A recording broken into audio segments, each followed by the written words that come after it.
Hello, everyone. My name is Chris Boudreau. Today, I'm going to be speaking about confidence. I'm going to address what I feel confidence is.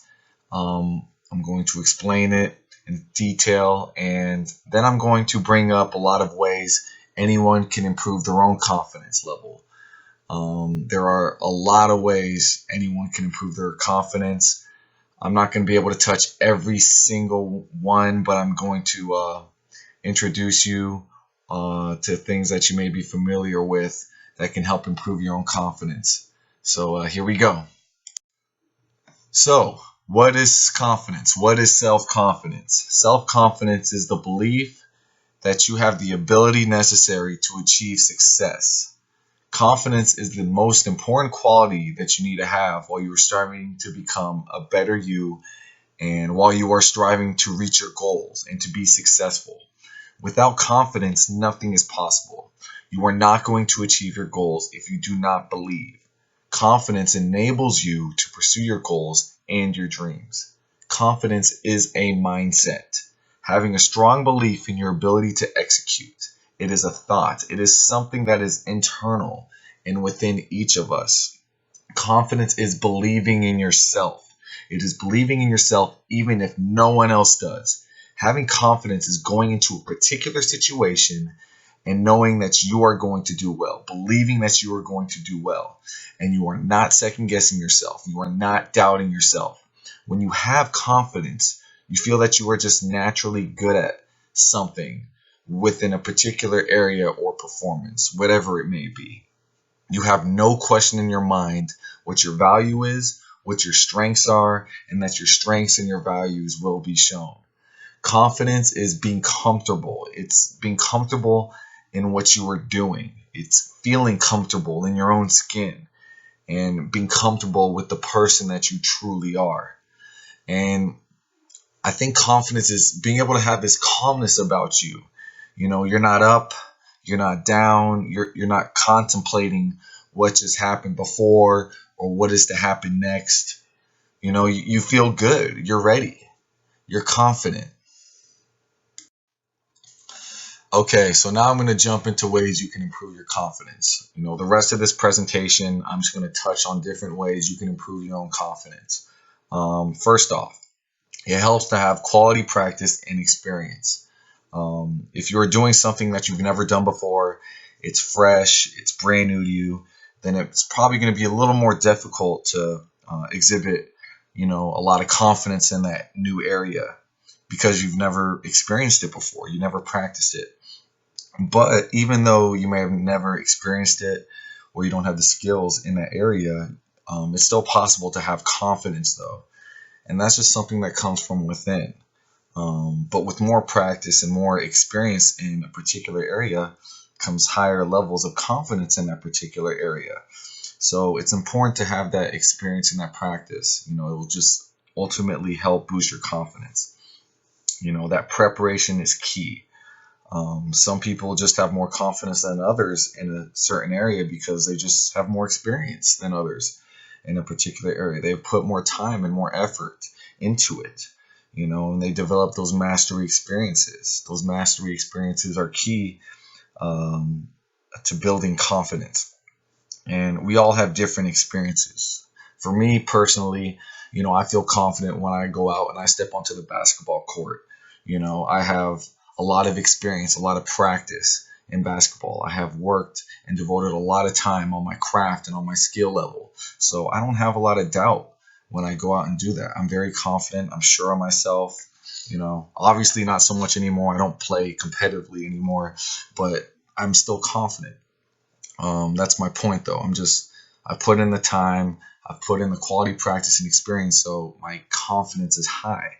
You know, in other areas, maybe not so much. Maybe, let's say I'm not a very good guitar player or piano player. I have not put a lot of time in, or any time really, to practicing the guitar or playing the piano. So I don't have a lot of confidence when I step up and pick up that guitar and putting together some type of beautiful music. I'll put together some music. It probably won't be very good though. But my point is, I just don't have the experience and I haven't practiced it. So I'm just not confident that I'll be able to deliver, a good presentation of music with the guitar, with the piano, or whatever. Um, but another example, you know, I remember how I didn't have much confidence at all in being a great public speaker and being able to give a presentation in front of a live class. I'd have a lot of nerves, and I wasn't confident, and you can just sense it in my body language. And, I'd stutter, and I'm like reading in front of a paper or some cars, and I'm just, and if people can see that, this guy's not very confident up there. But over time, I've done more and more presentations. Being in college and things of that nature, my confidence has only gotten better in being able to deliver a presentation. And now I'm at the point now where I don't even really think about it. If I know what my topic is, I know what I want to talk about, I can go up and handle it. And I don't have any doubt in my mind that I'm going to present well. So yeah, that's kind of my insight and my personal experience, just relating it to quality practice and experience. But my point is, it's important to practice and to be precise when you practice. It's all about the way you practice. With practice in a particular area comes more confidence in that particular area. With more practice and more repetitions, you will inevitably get better at whatever it is you're doing. And over time, your confidence will just begin to grow and grow from that. Next up, you want to know what your strengths and weaknesses are. You want to make an honest self-assessment of yourself. Confidence can change in one part of your performance to the next. In basketball, for instance, maybe you have great confidence in your shooting ability, but maybe you lack confidence dribbling a basketball or locking down a defender. In golf, for example, maybe you're a really good putter, and maybe you're not very good at driving the ball off the tee or, chipping. You know, you want to make sure that you appreciate your strengths. You're aware of what your strengths are, and just remind yourself those things. And you also want to be aware of what your weaknesses are as well. You should know what your strengths are based on your past memories and your past successes that you have had. And I'll get into that on the next slide. But you need to become self-aware. So everyone should ask themselves, what am I good at? What can I do well? What strengths do I have? What are my weaknesses? You need to be honest about it and write those things down and be appreciative of the strengths that you do have, and then go to work on your weaknesses and improve those. Michael Jordan, the all-time greatest basketball player of all time, he once said, a lot of people said Michael Jordan never had weaknesses. Michael Jordan had weaknesses. He just had to dig deep inside himself to figure out what they were and challenge himself to improve those weaknesses. So just being aware of your strengths and your weaknesses will help you take a step in the right direction towards improving your own self-confidence. So continuing with ways to improve your own confidence, I'm going to jump into some mental techniques that you can use. First off, remember your past success. Remembering your past success can also boost your confidence. Whatever type of success it is, that's stuff you want to hold on to. And you should carry that with you. Those successful memories that you might have, they can always give you more confidence. So you can always tell yourself, yeah, I've done this before. I was successful in this particular area before, so I know I'm going to do well because I've done it well before. And maybe you didn't have a lot of success in that area, so it can be difficult to, use this to help you. But just go back to another type of performance where you did have success. All of us have been successful in something. So just use that to help you and say, you know what, I've done well. I progressed here. Why can't I progress here? Right. So just remembering your current performance and whatever you're doing, the past success in that, or go back to another type of performance where you have been successful and use that to carry you, instead of contemplating and thinking about the negatives. You want to only remember the successful things because that will help you boost your own confidence levels. going into your performance. Next is imagery and visualization. It's this is a mental technique that can really help increase your confidence and prepare you for your performance. And it's incredibly important for all performers, especially athletes in particular. They can use this a lot, and being able to help them have the proper mindset and confidence to execute their performance. It's important to take time to visualize what you're going to do before your performance. You should put yourself in a quiet, relaxed setting, and for about 20, 25, 30 minutes, take time to visualize what is going to happen. So when you go out there to execute whatever your performance is, whatever it is you're doing, you'll be able to react without thinking because you already saw it here in your mind. So visualize it, and visualize it just how you're able to do it to the best of your ability. Use your creative imagination. Envision yourself being successful. Create the entire situation in your mind and visualize what that would be like. What would a really great, satisfying performance feel like? What would it look like? What would it sound like? What would the audience's experiences be? What would your experience be? What would your teammates or colleagues' experience be, or whoever else is in that environment? Picture what that peak performance would be like and visualize it. And what happens out there in your performance or whatever you're doing is a result of what happens in here, meaning your mind. So this type of mental preparation takes practice. So you have to work on it, you have to refine it, and you get used to the pressure. You picture yourself being in that moment. You picture the outcome. You're embracing it. For athletes to help with their confidence, they should play the game before they even get to the arena or to the field or wherever it may be, whatever it is your performance is. The opponents you're playing against, or what to expect. So when those situations happen in a game or whatever performance, you already know what you're going to do because you already saw it. You visualized it. So physically practicing and experiencing something will help boost your confidence. But to get to a higher level of confidence, you got to mentally prepare. And the use of visualization and imagery will help you do that. The next mental technique I have is positive thinking and self-talk, which is another way to enhance your confidence.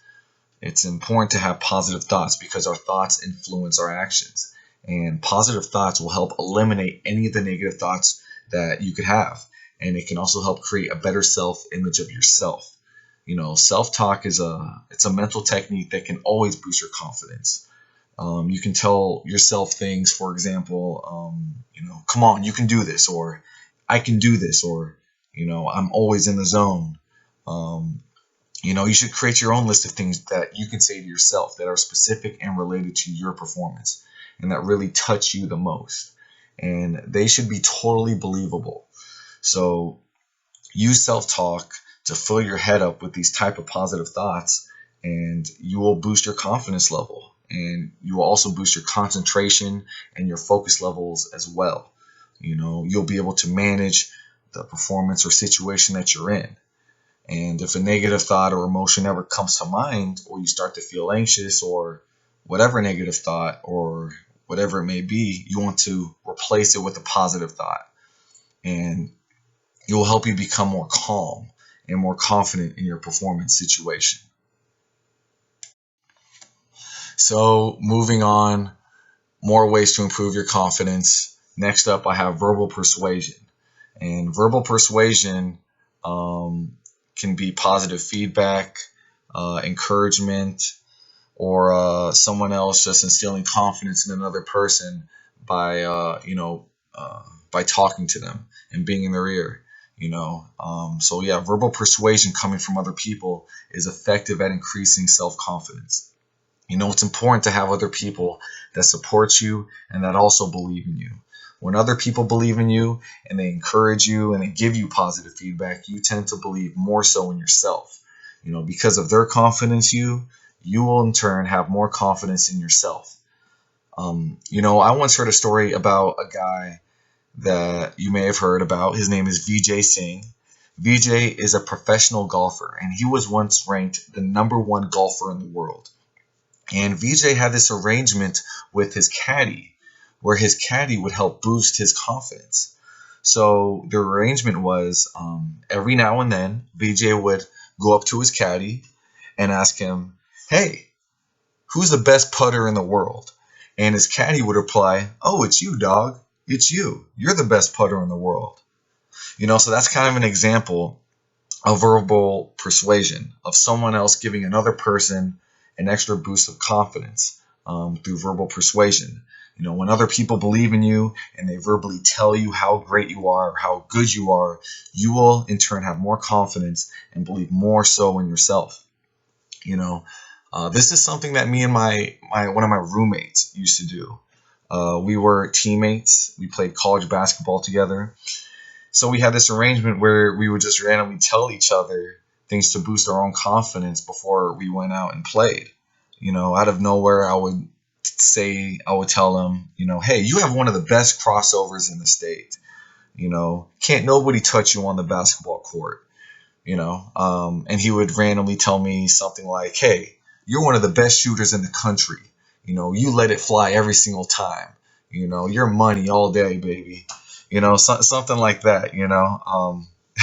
And that got us going. It lifted us up, and it made us truly believe that we were that good. As a current coach, I use verbal persuasion, all the time on my own athletes. I say things that are positive and things that I believe will help them become more confident in their own abilities. Moving on from verbal persuasion is music. It's no secret, music can help stimulate a powerful effect on our feelings and our own confidence level. You see professional athletes all the time wearing their earphones or their headphones, and they're trying to get themselves, jacked up and mentally ready for their performance. They're trying to, build up their confidence level. We see these Dre Beat headphone commercials where, there's a bunch of fans screaming and saying all types of negative things to these athletes, and these athletes put on their headphones and just eliminate all that negative noise that's going on, and they just get into their zone with the sound of the music that they listen to, and it helps them. So music can be a short-term confidence boost, but it can certainly help. Next up, inspirational quotes can help you boost your confidence. Quotes by your side can help be of service to you. If you're ever feeling low, depressed, or you need something to lift you up. Reading some inspiring quotes can help boost your moods and your own confidence. So, I encourage you try and look some up, write some down, and then just keep them in a place where you can access them whenever you need them or whenever you want to read them. So that's it. That's all I got for you guys. I really appreciate you guys listening. So thank you. Take care. And until next time.